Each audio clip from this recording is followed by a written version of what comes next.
Namaste, Jai Hind, and welcome to yet another edition of Take 3, which is increasingly becoming Take 4.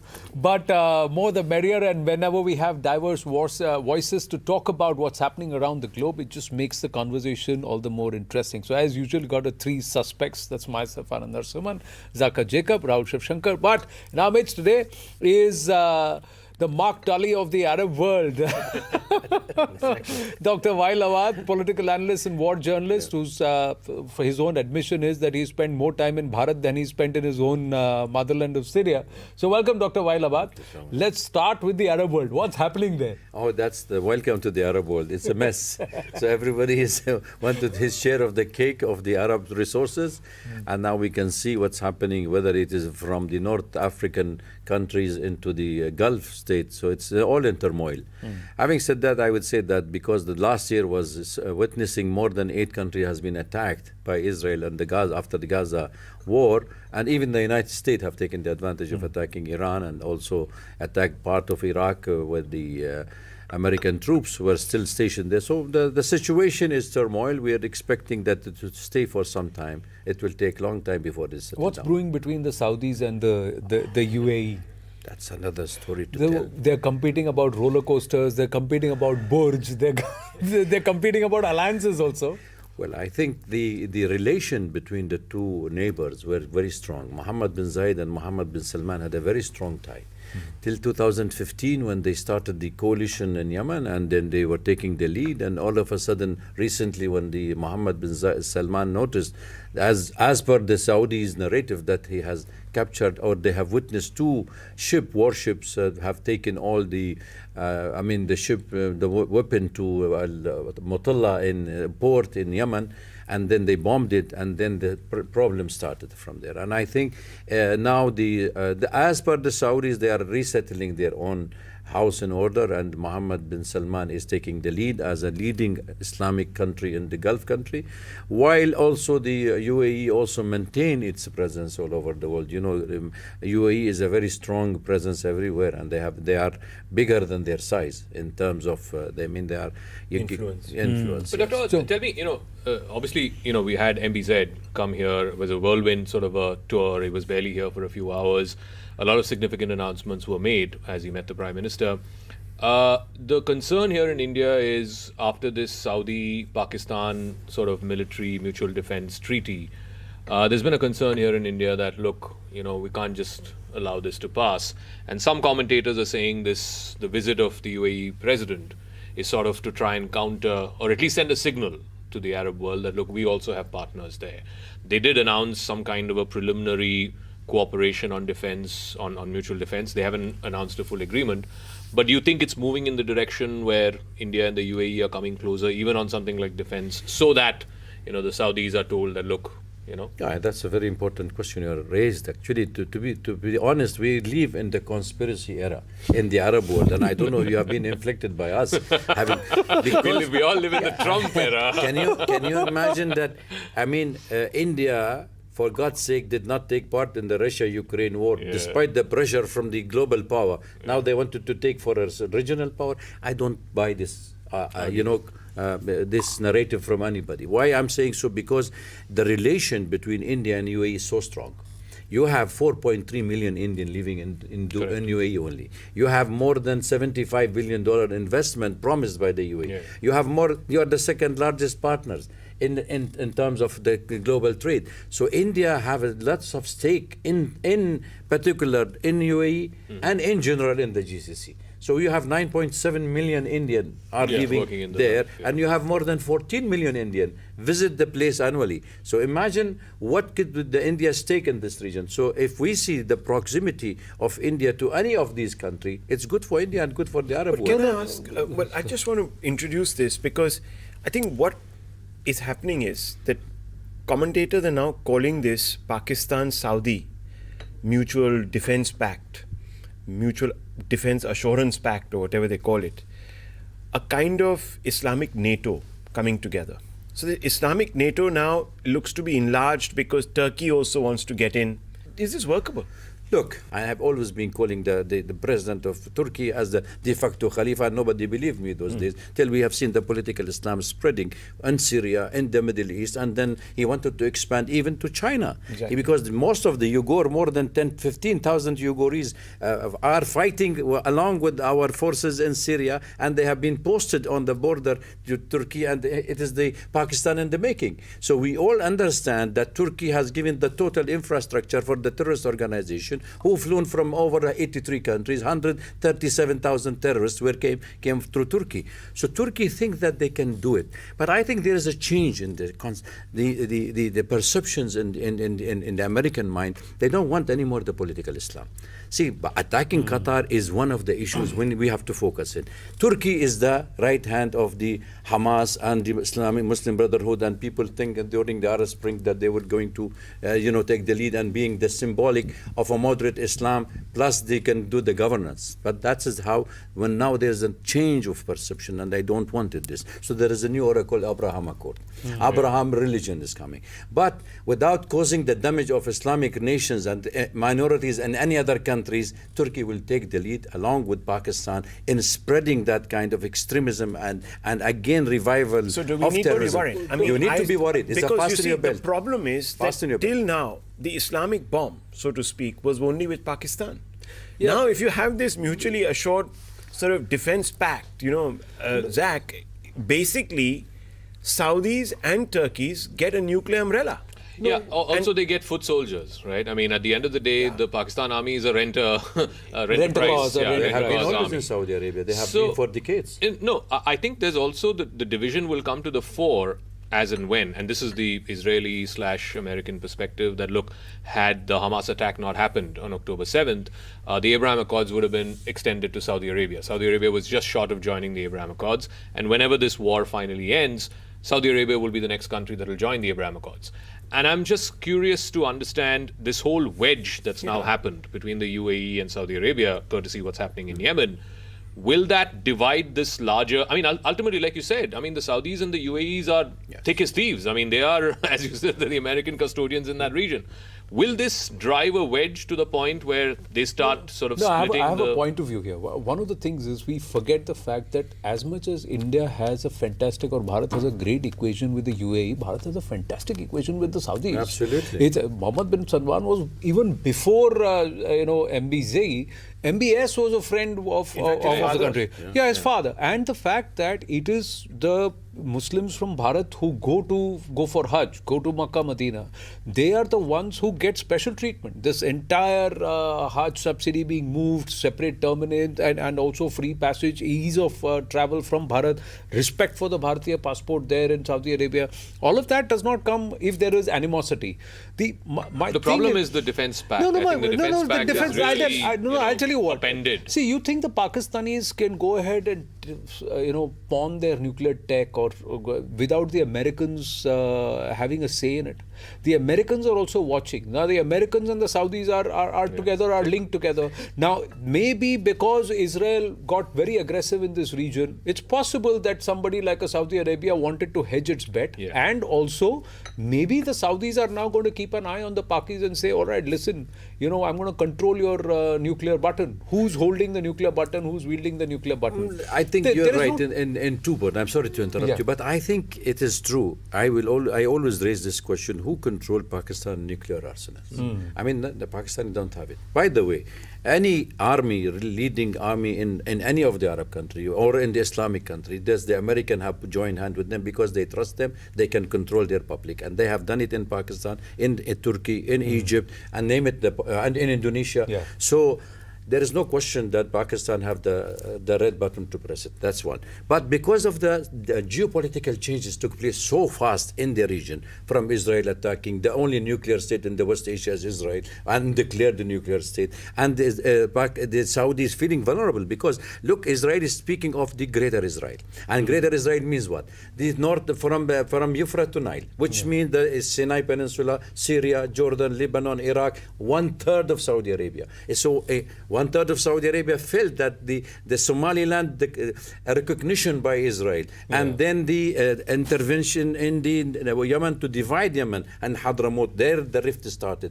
That with Mohammed bin Salman realized that his country will be next. So he is looking for some shelter. He's even using the Chinese for improving his army and arsenal, because America still have the key for any guns they give you. They just give you to the Republic Day. That, okay, there is, as he has pointed out, that there is a hedging of bets going on. But this doesn't mean that it will become an anti-India alliance. Absolutely if push not. comes. If tomorrow, let's assume, see, Operation Sindoor is still not off the table. It is an ongoing Operations Act. So I just want both of you guys to put your heads together and tell me, supposing tomorrow there is another provocation, another Pahalgam happens, right? What happens if there is another conflagration? Do you see the Saudis stepping in?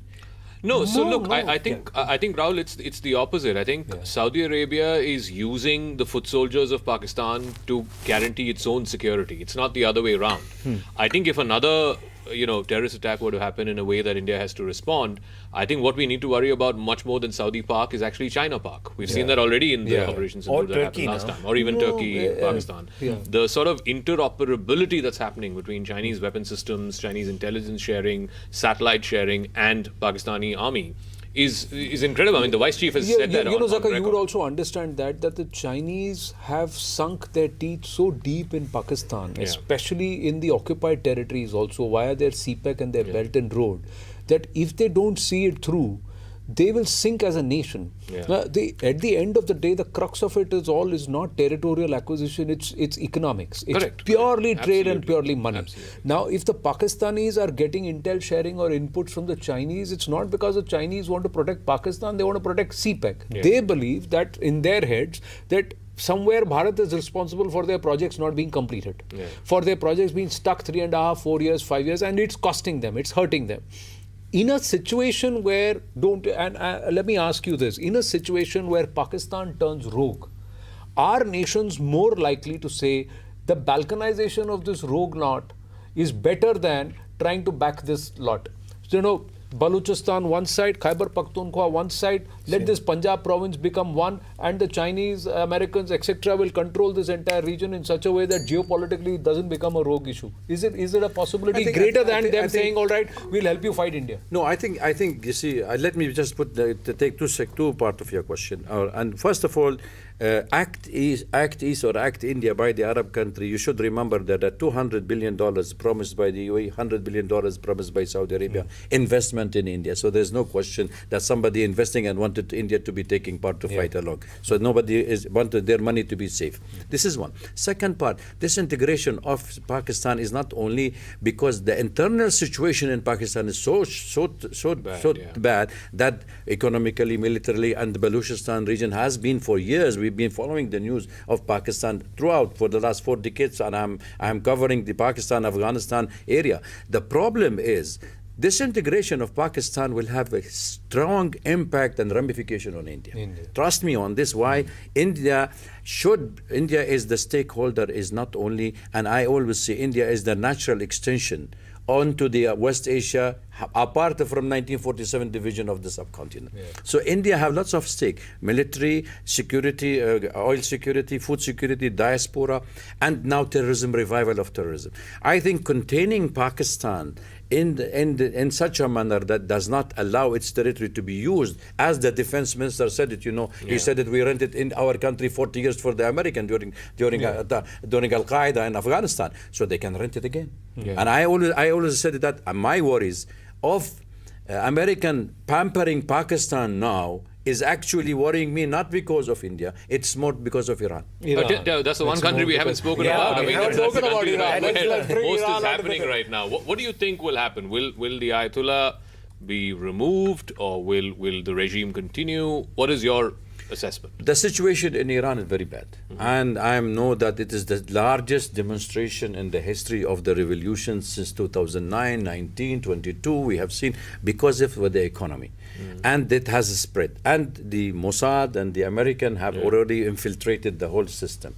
But the time has not come. It's just like a palliative treatment. US will definitely trump having it in the card to attack. But the Iranian were more clever than the American. in fact. And they were able to jam all the system, the electronic system, so they were unable, the strikers, the internet, everybody tried, they jammed it all, so they didn't know where to attack, and they know that the retaliation will be stronger than expected. So Netanyahu himself told the American president, halt the operation.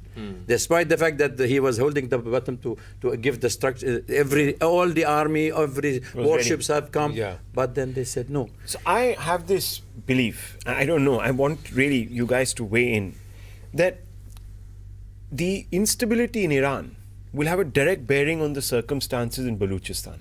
Yes.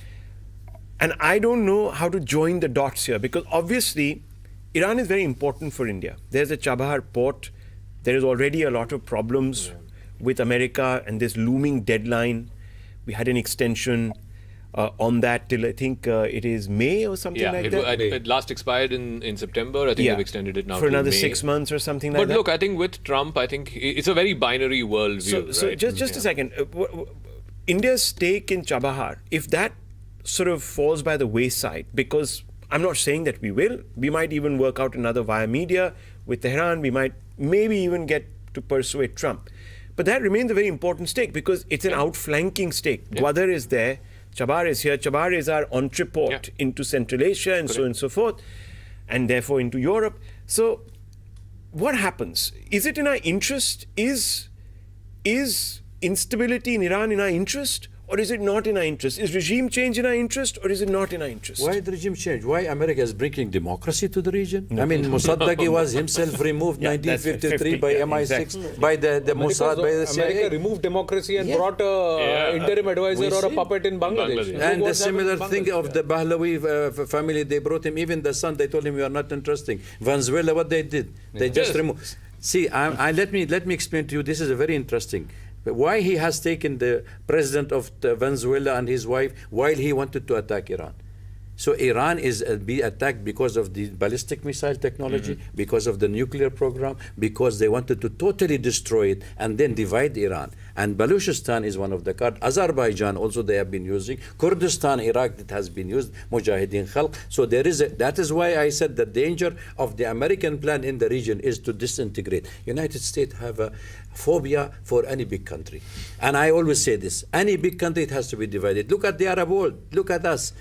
Sudan, Yemen, Egypt on the line, Libya, we don't know how many Libya. Do you know who's the president of Libya after Muammar Gaddafi? There are more than 5 in Libya. I don't know myself. I'm an Arab, I don't know. So there even in your country after Assad. And Syria also 50% under the government. Very handsome man. So it is a very complicated situation, and I think it's a conflict of interest between the superpower. Iran is not only important for India, by the way. North-South corridor, you know it very well. It's Russia, Iran, India, and how much you cut short. Yes, and then you're having the Black Sea, then you are having also neighboring country, Afghanistan and CIS country. So Iran geopolitical situation is very important, and America wanted to close the Strait of Hormuz. And if they wanted to close the Strait of Hormuz means what? 14% of the global trade gone, 14% of the oil trade gone, 60% of your supply will be gone. You and the rest of Asia, the giant Asia, that means what? The United States sitting thousands of miles, enjoying the oil of Venezuela and exporting their own oil, and you suffer.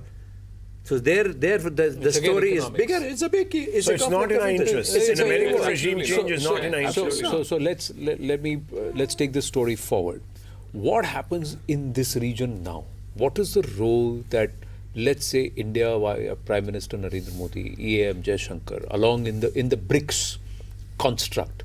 What is it that can be done to counter what Trump is clearly trying to do to protect America's interests or its hegemony? See, the problem, Anand, is the more India does BRICS, and India is the host country for BRICS this year, it's only going to anger Trump more. So India has to walk this sort of balance where you're not publicly seen as, cheesing him off or angering him, because you never know. I mean, like I said, the Europeans are suddenly discovering, you negotiated a 15%, and he's just added another 10% on top of it. So, I mean, in business... 200% in the wine. And 200% on wine. In business, I mean, when Macron had to wear his dark glasses. Yeah, when you're doing business, it's the word, right? I mean, I'm selling you something, you're buying something from me.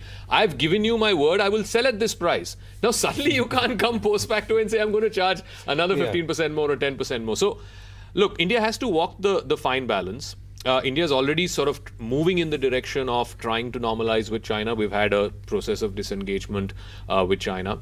The worry is that, look, Trump, for some reason, seems to have taken a fancy to Asim Munir, right? And he has said, my most favorite field marshal. That's the word he used, right? What does that translate into? I think that is something that would, like, for example, on the board of peace in Gaza, right? Can you imagine? Pakistan is a broke country. It's gone to the IMF and the World Bank 7 times, defaulting on loans, right? But I can assure you, Pakistan will find that $1 billion and become a member of the board of peace in Gaza. Whereas India will not. Because India has, I mean, it's a democracy. I have a theory on that. Yeah. I think this is leverage against China. So what does Trump lack right now? He doesn't have the tools to put pressure on China. Yeah. And fundamentally, I think that if he can exert some amount of influence, suzerainty even, on Pakistan, well, there's a massive project that he's talking about, Possibly. Chinese investments and so on and so forth, and therefore he can kind of try and skin the big, Chinese. yeah. Yeah, but So, I'll tell you what, in the dragon. past they Yeah. got into Afghanistan because they want to kick the Russians out. Now they bled. Well, now they want the Chinese out. No, So- so- and now they're trying to get, and they've always dallied with Pakistan because of the China and Russia influence yeah. and etc. and all of that. The fact that Pakistan is nuclearly enabled today is purely because of this entire thing that I'll go to the Chinese or the Russians for nuclear tech because I want it against India. My question is the solution, what's the solution to this? Now, there are many people who think that de-dollarization has to become it's not a pipe dream, it's got to become a reality. One, there has to be an alternative rules-based order that will still give stability with a weakened American grip. Is that possible? So you need to see it from this angle, scenario. How is the multipolar world looks like without the United States? Which is not possible. How the multipolar world look with the United States? Will this North accept the South voice? We saw it once only in last year. They have been listening in Germany when the meeting was taking place. The South brought their voice and they're addressing it. But are they serious that India can take the South-South lead along with other nations of the BRICS? The whole issue of destabilizing BRICS is done by the United States. De-dollarization, the moment the BRICS announced that they are having an investment bank, immediately everybody raised the eyebrow and then they've been targeted. Secondly, the BRI of the Xi Jinping, which is the Chinese since 2013, look at the countries passing it through. Did any country have stability? It's a fight. So it's a conflict of interest between the superpower. For the United States, the rivalry and the enemy is China. And China. Nothing else.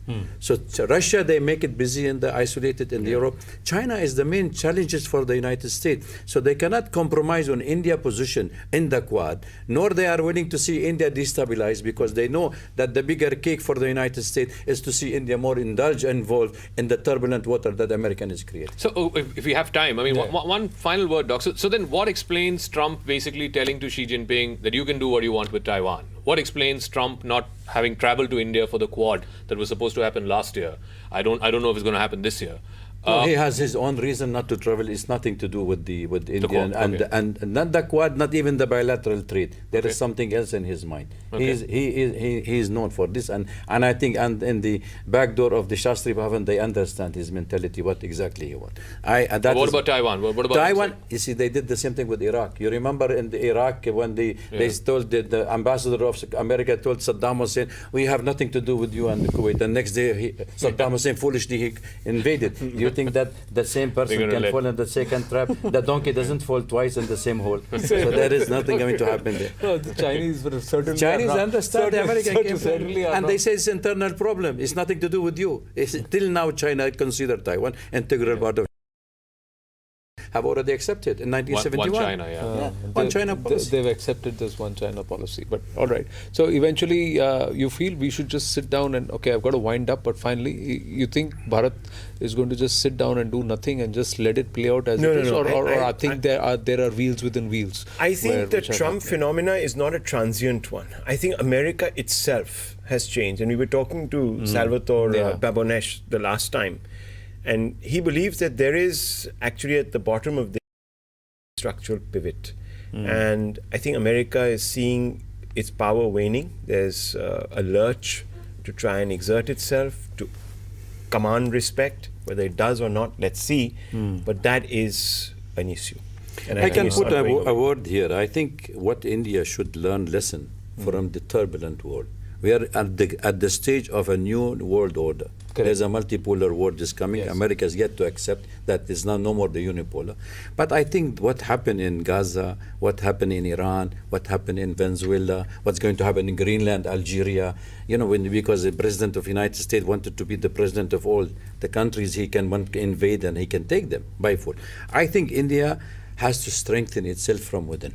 India does not have to rely neither on China, nor on Russia, nor any American allies. And I always say, you trusted the American too much, and I repeat this one. So watch and see. Yeah, America as a friend is far more dangerous than America as an enemy, they say. All right. On that note, we're going to wind up. Doc, good to have you. Thank you so much. Yeah, we should have you more often here on Take 3. Gents, thank you very much. Thank you. Thank you for having me.